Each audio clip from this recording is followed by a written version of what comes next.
The Galactic Trade Summit was held on Crossroads Station, the largest neutral trading post in the galaxy. For the first time in galactic history, the meeting was not called by the Council. Instead, Admiral Sijin, representing the Human Commerce Coalition, sat at the head of the massive conference table, while delegates from over 300 species filled the hall. The change was obvious to everyone present. 5 years ago, humans had been rejected as too primitive to matter. Now they were calling the meetings that would determine the future of galactic civilization. The irony was not lost on anyone, especially the council members who sat uncomfortably in the middle rows instead of their usual positions of honor. Admiral Sijin looked calm and confident as she activated the holographic displays that showed the current state of galactic trade. The numbers told a story that no one could deny or ignore. Human-controlled commerce had grown from nothing to dominating the galactic economy. Ladies, gentlemen, and distinguished beings. Sijin began. We are here because the old system is failing. Council trade routes are operating at barely half capacity. Shipping costs have doubled in the past 2 years. Innovation has stopped completely.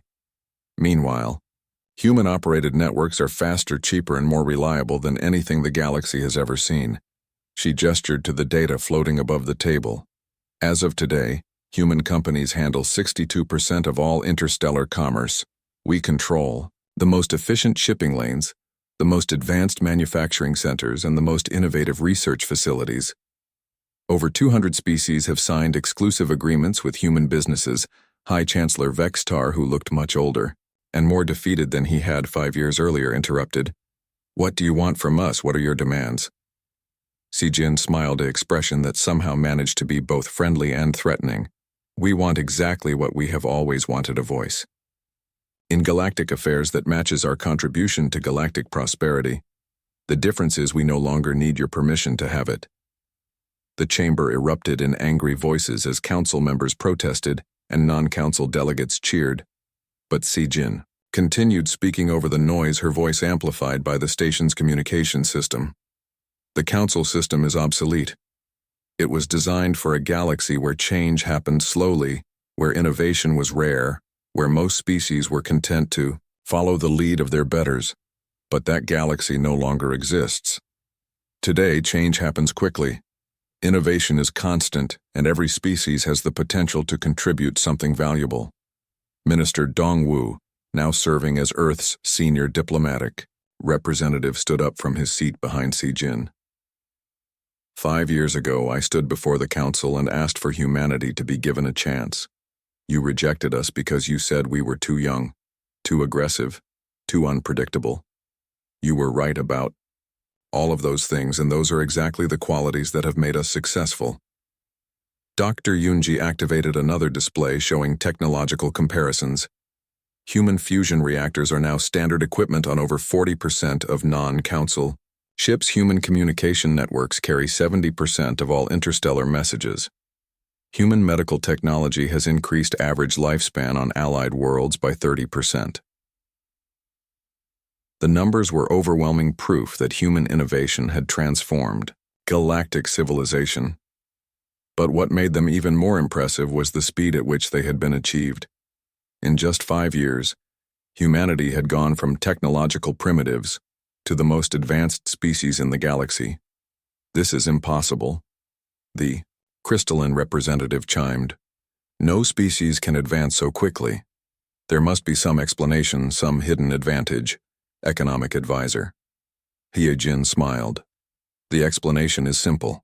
We were hungry and you were comfortable.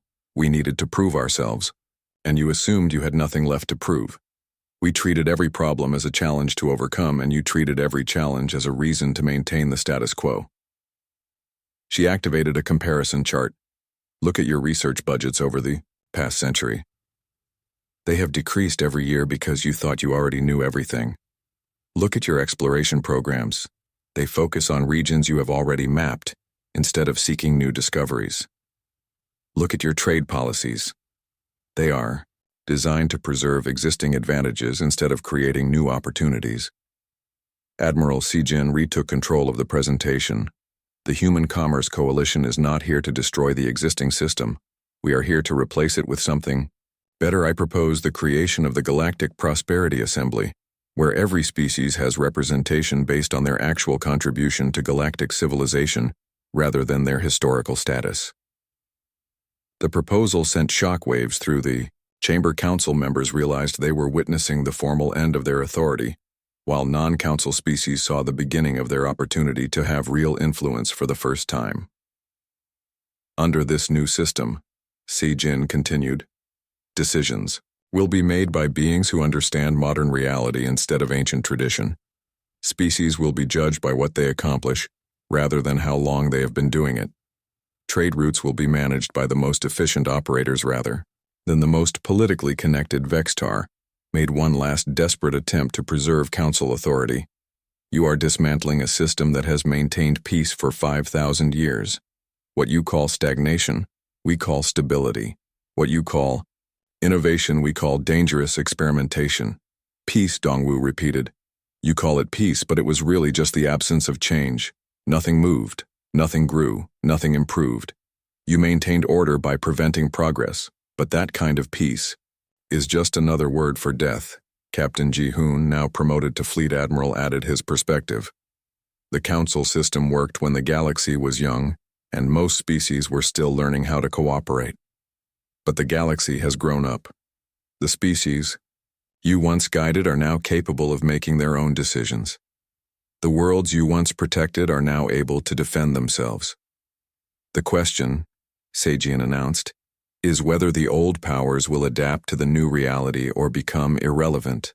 The Human Commerce Coalition welcomes all species that are willing to contribute to galactic prosperity, regardless of their past status.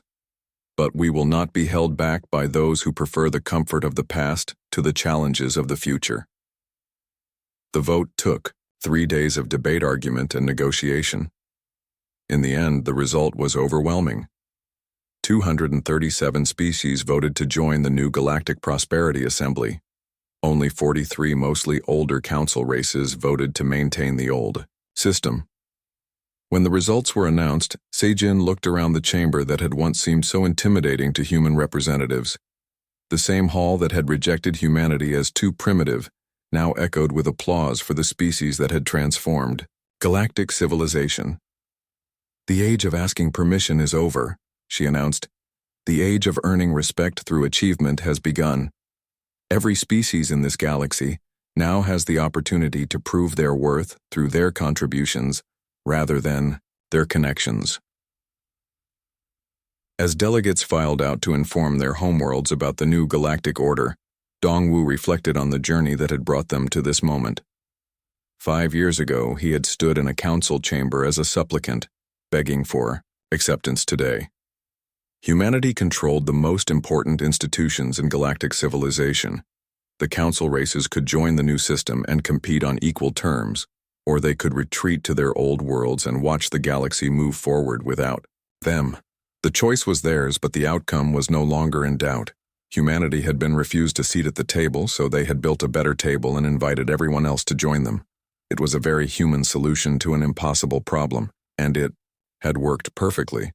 The galaxy belonged to those who were willing to work for it, not those who expected it to be given to them. And no species in galactic history had ever been more willing to work than humanity. The massive space station called Council Hall floated in the darkness between 3 giant stars. Its metal walls stretched for miles in every direction, like a city made of silver and glass.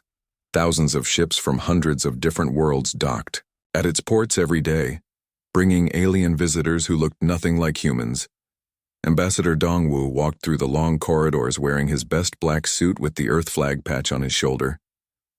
His footsteps echoed on the smooth floor as he passed aliens that were taller than trees and others that were smaller than cats. Some had fur, some had scales, and some looked like they were made of living crystal. He had been preparing for this day for 3 years, learning alien languages, studying their cultures and practicing his speech until he could say it perfectly. The people of Earth had chosen him to represent them in front of the most powerful beings in the galaxy. Today, humanity would ask to join the Galactic Council. The main meeting hall was so big that Dongwu could barely see the far walls. Rows and rows of seats rose up like a mountain with different aliens sitting in each one. There were creatures with 6 arms and purple skin. Others had tentacles instead. Of legs, some floated in the air without any visible way to fly. At the center of the hall stood a single chair where Dongwu would make his presentation. Above him, a giant screen showed the faces of the most important council members. The air smelled strange, like metal and flowers mixed together. High Chancellor Vextar was the leader of the council. He belonged to a race called the Alterans, who looked like giant insects with golden shells. His voice was deep and scary when he spoke through the translation machines that helped everyone understand each other. The human representative may now present his species' request to join our council. Vextar announced. Dongwu walked to the center, feeling very small, surrounded by so many powerful aliens. He cleared his throat and began to speak. Honored members of the Galactic Council, I come before you today representing the 4 billion humans of planet Earth. We have achieved faster than light travel. We have explored 12 star systems. We have made peaceful contact with 6 alien species. We believe we are ready to take our place among the civilized races of the galaxy. Murmurs and strange sounds filled the hall as aliens talked to each other in their own languages. Some of the sounds were like music, others were like machines breaking. The insectoid delegate made a clicking noise that sounded like laughter. Your species has only had space travel for 50 of your Earth years. Most of us took hundreds of years to prove. We were worthy of council membership. A creature that looked like a walking tree spoke next. Humans are still fighting wars on their own planet. They destroy their environment. They cannot even make peace among themselves. How can they help make peace in the galaxy? Dongwu felt his face getting hot, but he kept his voice calm. It is true that Earth still has problems, but we are working to solve them. Every year we make progress. We end conflicts. We clean up pollution. We learn to work together. Our differences make us strong because we see problems from many angles. The crystalline representative spoke in a voice that sounded like glass breaking. Your technology is primitive compared to ours. Your ships are slow and clumsy. Your weapons are basic. Your computers are simple. Why should we waste time teaching you what we already know? Because we can offer you something different. Dongwu said, humans are good at solving problems in new ways. We think outside the box. We never give up when things get difficult. We have ideas that you might not have thought of. Vextar raised one of his 6 arms for silence. Human representative, your species is too young, too aggressive, and too unpredictable. The Council has maintained peace. For 5,000 years, we do this by being careful about who we allow to join. We must protect the stability of galactic civilization. The blue-skinned delegate from the Aquatic Union spoke up. Your people have a saying about putting all eggs in one basket. You humans do this too much. You take big risks without thinking about what might go wrong. This is dangerous for everyone. Dongwu tried again. Respected beings. Every species in this council was once young. Every species once had problems. Every species once seemed risky to others, but you gave them chances to prove themselves. We only ask for the same chance. No. Vextar said firmly. The answer is no. Your application for council membership is denied. Come back in 1,000 of your years. Perhaps then you will have learned wisdom. The word no hit Dongwu like a punch in the stomach. He had expected them to ask questions, to make demands, to set conditions, but he had not expected them to simply refuse without giving humanity any chance at all. May I ask what we would need to do to change your minds? Dongwu asked. The fish-like delegate from the deep ocean worlds answered, prove that you can control your aggressive nature. Stop having wars for at least 500 years. Show that you can manage your planet without destroying it. Develop technology that matches ours. Then we might consider talking to you again. 500 years. Dongwu repeated. That is 20 generations of humans. Time moves slowly for civilized species. Vextar said, we think in centuries, not decades. If your species cannot wait, then perhaps they are not ready for the responsibilities that come with council membership. The meeting was over. Dongwu stood alone in the center of the hall as aliens filed out, talking among themselves in their strange languages. None of them looked at him as they left. He was invisible to them now, just another representative of another primitive species that had been turned away as he walked back to his ship. Dongwu thought about what had just happened. The council members had not really listened to what he said. They had already made up their minds before he even started talking. They saw humans as children playing with dangerous toys, but what made him most angry was how comfortable they seemed. How sure they were that their way was the only right way. They had built a system that kept them in power and kept everyone else out. They called it stability, but it looked more like fear to Dongwu. His ship was small compared to the alien vessels in the docking bay. It looked rough and simple next to their smooth, elegant designs, but it was human-made, and it had carried him across the galaxy, just like their ships carried them during the long journey back to Earth. Dongwu wrote his report, but he also did something else. He started making plans. The council had made a mistake. They thought saying no would make humans go away and wait quietly for 1,000 years. They did not understand that humans had a different response to being told no. They did not understand that making humans angry was dangerous. They did not understand that humans were very good at finding ways around obstacles. By the time his ship reached Earth orbit, Dongwu was not sad anymore. He was not even angry anymore. He was something much more dangerous. He was determined. The council had refused to give humanity a seat at their table. Fine. Dongwu thought humanity would just have to build a better table. Dr. Kyung-soo stood in the underground laboratory beneath Seoul, watching his team work on the most important project in human history.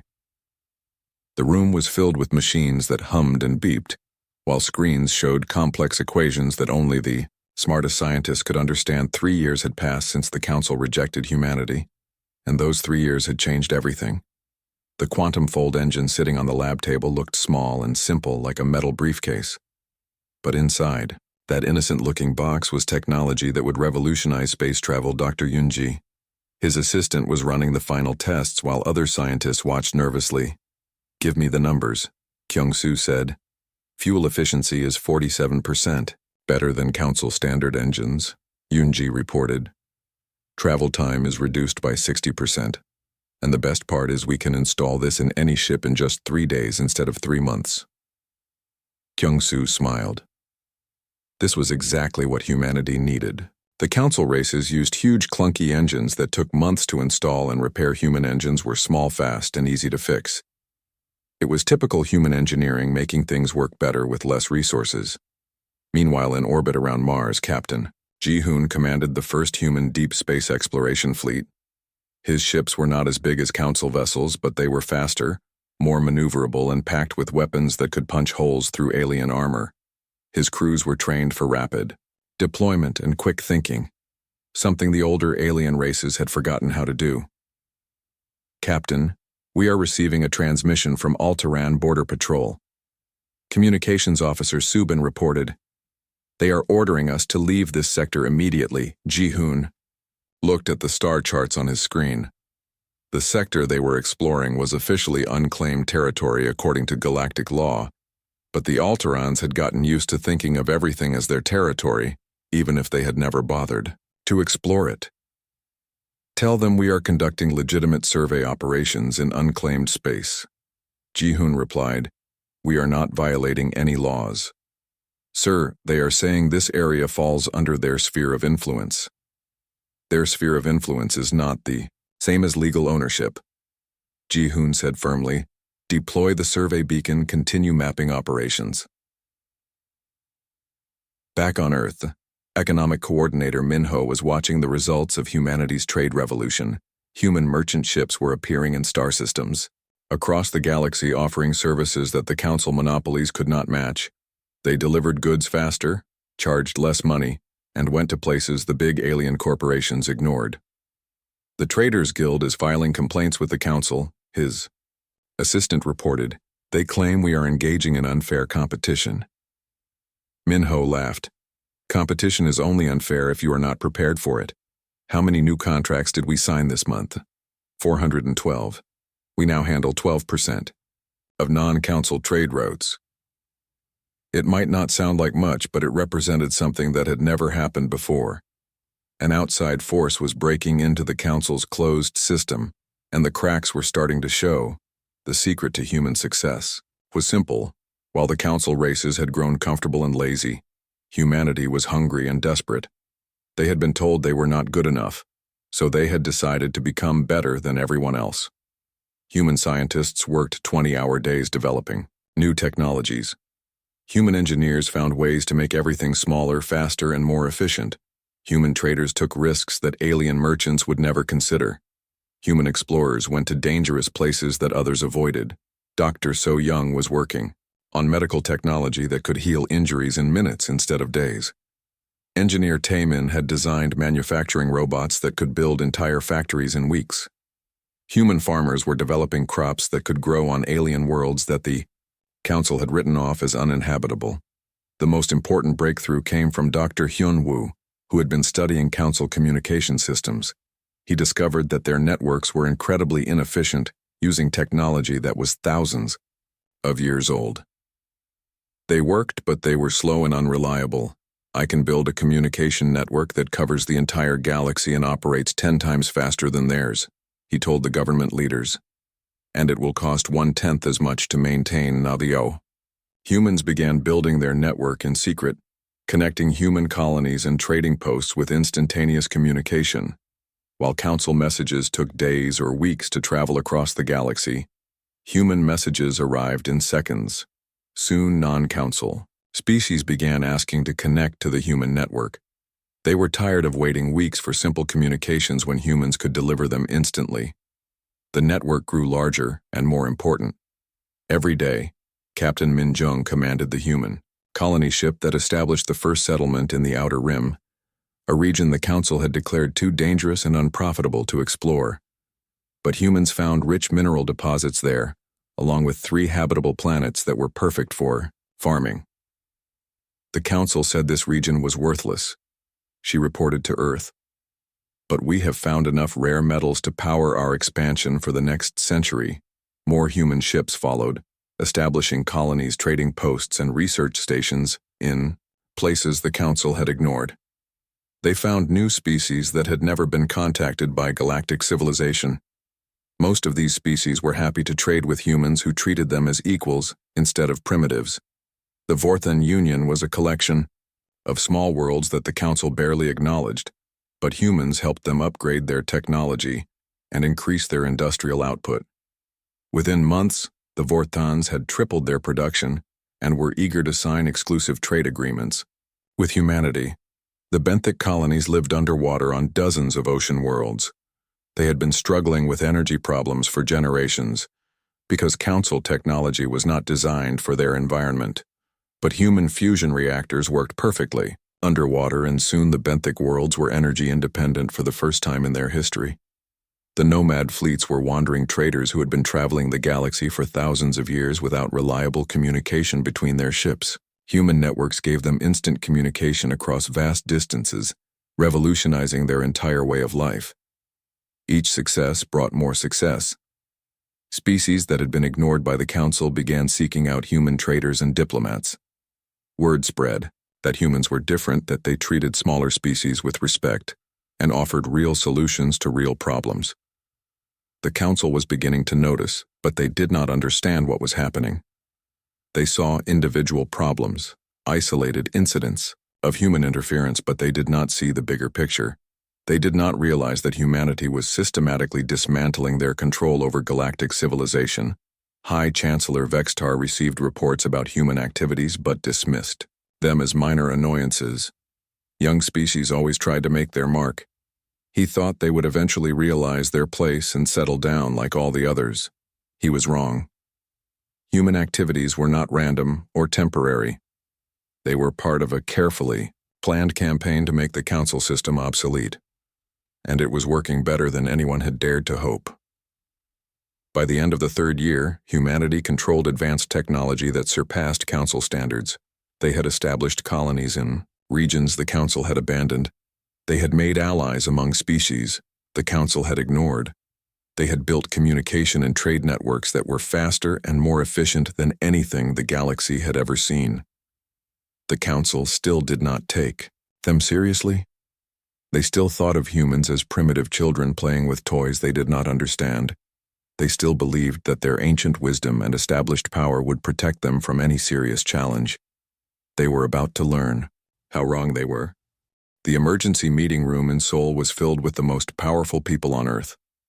President Han Sol sat at the head of the long table, while government leaders from every country filled the other seats. The air was thick with tension, and the smell of coffee as everyone waited to hear what had happened at the Galactic Council. Dongwu stood at the front of the room holding his report. His face looked tired from the long space journey, but his eyes burned with something that made everyone pay attention. He had been Earth's best hope for joining the galactic community. Now he was back with news that would change everything. They said no. Dongwu began, his voice quiet but clear. They did not even consider our application seriously. They called us primitive. They said we were too young, too aggressive, too dangerous. They told us to come back in 1,000 years. The room exploded with angry voices. Defense Minister Youngmi slammed her hand on the table. 1,000 years, they expect us to wait 1,000 years while they control all the trade routes and resources in the galaxy. Science advisor Taeho shook his head. This is not about time. This is about power. They have created a system that keeps them on top and everyone else on the bottom. They do not want competition. Economic advisor Heejin was already working on her tablet, pulling up charts and data. Look at these numbers. The council races control 90% of all interstellar trade. They decide who gets access to rare materials, who can use which space routes, who can settle on which planets. They have made themselves the gatekeepers of galactic civilization. President Han Sol raised his hand for silence. What exactly did they say? What were their specific objections? Dongwu read from his notes. They said we still have wars on Earth. They said we damage our environment. They said our technology is primitive compared to theirs. They said we take too many risks and do not think about consequences. They believe we would disrupt their precious stability. Stability. Foreign Minister Jin A laughed bitterly. You mean stagnation? They have had the same trade routes for thousands of years. They use the same old technology. They have stopped innovating because they do not need to. Everyone else is too afraid or too weak to challenge them. Defense Minister Youngmi leaned forward. What are our military options? Can we force them to reconsider? No. Admiral Kyung-ho answered firmly. Their combined fleets outnumber us 1,000 to 1. Their weapons are centuries ahead of ours. A military confrontation would be suicide. Then what do we do? President Han Sol asked. Do we just accept their decision? Do we wait quietly for 1,000 years and hope they change their minds? Science advisor Tai-ho smiled for the first time since the meeting began. Actually, we have advantages they do not know about. The council races have become lazy and comfortable. They rely on systems that work but are not efficient. They have forgotten what it means to struggle, to innovate, to compete. Economic advisor Heejin nodded excitedly. Exactly. Look at how they rejected us. They did not even examine our technology closely. They assumed it was primitive, because we are a young species, but some of our innovations are actually better than theirs. She activated a holographic display showing comparative data. Our fusion reactors are smaller and more powerful than theirs. Our computer systems process information faster. Our manufacturing techniques are more flexible. They dismissed us without realizing we might have something valuable to offer. Defense Minister Youngmi was beginning to understand. You are saying we should not ask for permission anymore, we should just start competing with them.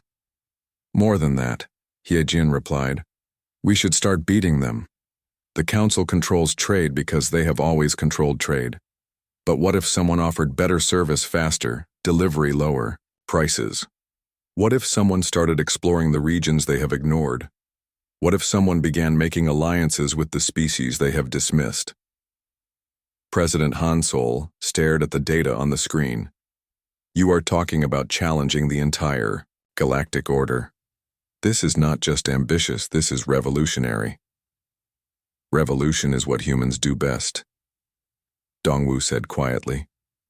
When someone tells us something is impossible, we find a way to do it anyway. When someone says we are not good enough, we prove them wrong. When someone tries to keep us out, we find another way in. The room fell silent as everyone thought about what they were discussing. This was not just about Earth joining the Galactic Council anymore. This was about changing the rules of the game entirely. Foreign Minister Jinne spoke carefully. If we do this, there will be consequences. The Council will not just let us disrupt their system, they will try to stop us. Let them try, Admiral Kyung-ho said. They are used to dealing with species that follow the rules, that ask permission, that wait for approval. We do not have to play by their rules, we can make our own. Science Advisor Tai-ho was already making plans. We need to focus on 3 areas. First, we improve our technology until it is better than theirs. Second, we explore regions they have not bothered with and claim them for humanity. Third, we make friends with species they have ignored or rejected. Economic Advisor Hae Jin added, and we do it all. Quietly at first, we do not announce what we are doing. We just start doing it. By the time they notice, it will be too late to stop us easily. President Han Sol looked around the table at the faces of Earth's leaders. This is the biggest decision our species has ever made. If we do this, we cannot go back. We will be committed to a path that leads either to galactic prominence or complete destruction. Defense Minister Young Mi stood up. They made their choice when they dismissed us without even listening. They think we are too primitive to matter. They think we will just go away and wait quietly for their permission. Well, they are about to learn something about human nature. The vote was taken quickly and quietly. Every hand went up. Every leader agreed the Council had made a critical error. They had insulted humanity and then turned their backs, assuming the conversation was over. But humans did not give up when insulted. They got even. And they were very, very good at getting even. As the meeting ended and the leaders prepared to return to their countries to begin the most ambitious project in human history, President Han Sol looked at Dongwu. What do you think our chances are? Dongwu smiled, the first real smile he had shown since returning from council space. Mr. President, they told us we were too aggressive, too unpredictable, too willing to take risks. They meant it as criticism, but those are exactly the qualities we will need to beat them at their own game. The Council had refused humanity a seat at their table. Now humanity would build a better table and invite everyone else to join them. The age of Council dominance was about to end, even though they did not know it yet. The emergency session of the Galactic Council had been called after months of disturbing reports from across the galaxy. High Chancellor Vextar looked older and more tired than usual as he reviewed the data that his advisors had compiled. So, comfortable world he had known for thousands of years was changing in ways he did not understand. These humans are everywhere, complained the insectoid delegate, waving his 4 arms in frustration. They have colonies in 30 systems trading, posts in 60 more. Their ships are faster than ours, their technology is more advanced, their prices are lower. How is this possible? The crystalline representative made sounds like breaking glass. They are disrupting established trade routes, undermining our partnership, stealing our customers. This cannot be allowed to continue. Vextar studied the reports more carefully. 3 years ago, humans had been a minor annoyance, a primitive species that had been properly rejected. Now they controlled 15% of all galactic trade, and the percentage was growing every month. Bring in their representative, he ordered. I want to hear their explanation for this aggressive expansion. Dongwu entered the council chamber, but this time he was not alone. He wore the uniform of Earth's Director of Galactic Affairs, and behind him walked a team of human advisors and experts. He looked confident and calm, completely different from the nervous ambassador who had begged for acceptance 3 years earlier. You requested this meeting. Dongwu said simply, what do you want to discuss? The directness of his question shocked the council members. They were used to elaborate ceremonies, formal greetings, and careful diplomatic language, but Dongwu spoke like an equal, not like someone asking for favors. Your species is violating the established order. Vextar declared, you are expanding too rapidly, trading too aggressively, building too many colonies. You are destabilizing the galactic economy. We are participating in the galactic economy, Dongwu corrected. We offer better services at lower prices. We deliver goods faster and more reliably. We treat our customers with respect. If this destabilizes your business model, then perhaps your business model needs to be changed. The aquatic delegate made angry bubbling sounds. You are arming primitive species with advanced technology. You are giving weapons to races that should not have them. This threatens galactic security. We are sharing defensive technology with our trading partners, Dongwu replied. The same way you have shared technology with your allies for thousands of years. The only difference is that we share it with species you have ignored. Dr. Yunji, one of the human advisors, stepped forward. If I may address the council, our technology transfers have actually reduced conflicts in several regions. The Vorthon Union has not had a single war since they upgraded their defense systems. The benthic colonies have stopped fighting over energy resources. The nomad fleets have ended their territorial disputes. That is irrelevant. The tree-like delegate rustled. You are changing too much too fast. Change must be gradual, controlled, approved by proper authorities. Proper authorities. Dongwu repeated. You mean yourselves you want to control every change, every innovation, every improvement, but you have forgotten that progress cannot be stopped by committees. Economic advisor, Haye Jin, activated a holographic display showing trade data. The facts speak for themselves. Human-operated routes are 40% more efficient than council routes. Human colonies are producing resources at twice the rate of council worlds. Human communication networks deliver messages in hours, instead of weeks. The numbers were devastating proof that human methods were superior to council methods, but instead of admitting this, the council members became more angry and defensive. Efficiency is not everything. Vextar insisted, stability matters more than speed. Wisdom matters more than innovation. Your reckless expansion will lead to chaos. Our expansion is creating opportunities, Dongwu countered. The species you call primitive are now thriving. The worlds you ignored are now productive. The trade routes you abandoned are now profitable. We are not creating chaos, we are creating prosperity. The session continued for hours with council members making accusations and human representatives providing facts and evidence, but something important was happening in the background. Species that had never spoken in council sessions before were now paying attention. The representatives of smaller worlds were listening carefully to every word they had been ignored by the council, for generations told to wait their turn to accept their place in the established order. But now they saw an alternative. They saw that change was possible. During a break in the session, the delegate from the mining worlds approached Dongwu quietly. Is it true that humans will trade with anyone regardless of their council status? We trade with anyone who offers fair deals and honest business, Dongwu replied. We do not care about political status or council approval. We care about mutual benefit. Word spread quickly through the corridors of Council Hall. For the first time in galactic history, someone was offering an alternative to council control. The smaller species began talking among themselves, sharing information, and making plans. When the session resumed, the atmosphere had changed. The council members still demanded that humanity stop its expansion, but their voices sounded less confident. The representatives of non-council species were asking pointed questions about trade policies and membership requirements. Why must we wait centuries for council approval? Asked the delegate from the desert worlds. Why cannot we make our own trading agreements? Why must everything go through your bureaucracy? Vextar tried to maintain control. The system exists for good reasons. Young species need guidance, protection from making dangerous mistakes. What mistakes? Demanded the representative of the ocean worlds.